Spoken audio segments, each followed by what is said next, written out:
नमस्कार, आप देख रहे हैं द हिंद 24 न्यूज और मैं हूं आपके साथ साक्षी। आई नजर डालते हैं आज की बड़ी खबरों की ओर। डॉक्टर बिधान चंद्र राय की जन्मतिथि पर मनाए जाने वाले डॉक्टर्स डे के मौके पर हुगली ग्रामीण पुलिस की चंडीतल्ला थाना ने समाज सेवा का अनोखा उदाहरण पेश किया।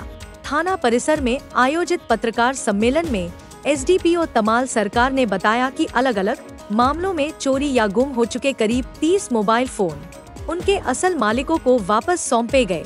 इसी कार्यक्रम में साइबर ठगी के शिकार 3 व्यक्तियों को कुल 1,63,400 रुपए नकद लौटाए गए। पुलिस के अनुसार हाल ही में त्वरित जांच और बैंक समन्वय से यह राशि बरामद की गई थी। मानवीय पहल को आगे बढ़ाते हुए पुलिस ने श्रमजीवी अस्पताल को 50 ब्लड कार्ड भी सौंपे ताकि थैलेसीमिया पीड़ित मरीजों को निःशुल्क रक्त उपलब्ध कराया जा सके। कार्यक्रम में चंडीतला थाना प्रभारी अनिल राज, हुगली ग्रामीण पुलिस के अन्य अधिकारी और स्थानीय पत्रकार उपस्थित थे। अधिकारियों ने लोगों से अपील की कि वे साइबर धोखाधड़ी से बचने के लिए सतर्क रहें और किसी भी संदिग्ध लेनदेन या कॉल की सूचना तुरंत पुलिस को दें। ছিল যে থানায় যে আমরা ডায়েরি করে গেছি মানে আসার জন্য একটু ডায়েরি করার পর আজকে দু মাস এক সপ্তাহ মতো আমার মোবাইল হারিয়ে গেছে। থানায় ডায়েরি করে গেছিলাম। তো আজকে মানে বৈকাল 3টের আগে তো আমার থানা থেকে ফোন গেছে বাড়িতে যে আপনার মোবাইল পাওয়া গেছে। তো সৌভাগ্যের ব্যাপার যে পেয়ে যাবে আপনাদের হাতে আসবে, টাকা দিয়ে দেয়। আমি লালবাজারে কাজ করতাম। আচ্ছা, 2005 রিটায়ার করেছি।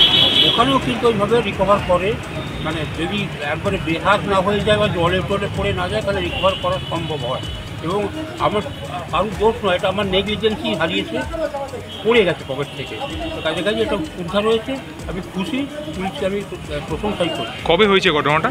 এটা 3-5 মানে মে মাসে ঘটনা হয়েছে, আজকে 1 জুলাই। পুলিশের ভূমিকা কিভাবে দেখলেন 1 মাসে? পুলিশ তো কিছু কিছু ক্ষেত্রে খুব ভালো কাজ।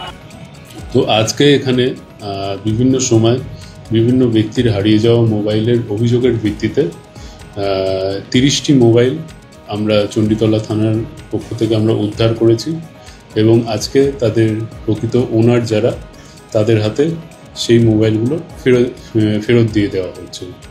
এটা 1 নম্বর। দ্বিতীয়ত হচ্ছে যে 3 জন ব্যক্তির সাইবার ফ্রড হয়ে যাওয়ার বিভিন্ন অ্যামাউন্ট, যার মধ্যে একজনের নাম শাহানারা বেগম, যার 88,400 টাকা, সন্দীপ সেনাপতি 50,000 টাকা এবং সৈকত ঘোষ তার 25,000 টাকা, সর্বমোট 1,63,400 টাকা তাদেরকে আজকে হস্তান্তরিত করা হচ্ছে।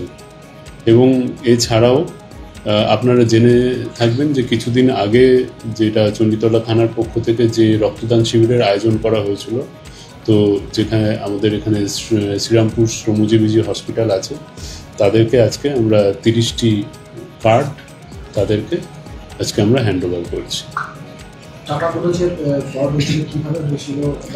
এগুলো সাইবার ফ্রড হয়েছিল। তো সেই অভিযোগের ভিত্তিতে আমরা আমাদের যে সাইবার সেল আছে থানার, যেখানে আমাদের নোডাল অফিসার আছে লেডি সাব ইন্সপেক্টর অনন্যা মণ্ডল এবং আমাদের যে সাইবার হেল্প ডেস্ক যে দেখে পূর্ণিমা কুশওয়ারা, এছাড়াও আমাদের কৌশিক আছে।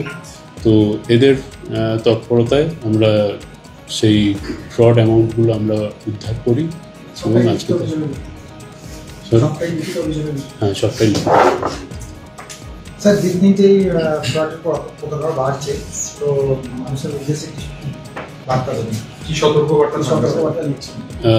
যেটা বিভিন্ন সময় যে ফ্রড হচ্ছে, তো এটার জন্য মানে আমাদের তরফ থেকে বিভিন্ন রকম অ্যাওয়ারনেস ক্যাম্পেইন করা হয়, যেটা আমাদের বিভিন্ন সময় আপনি দেখে থাকবেন যে আমাদের হুগলি জেলাতে সাইবার মেলা বলে বিভিন্ন সময় আমরা আয়োজন করেছি। এমনকি চণ্ডীতলা। देखते रहिए द हिंद 24 न्यूज।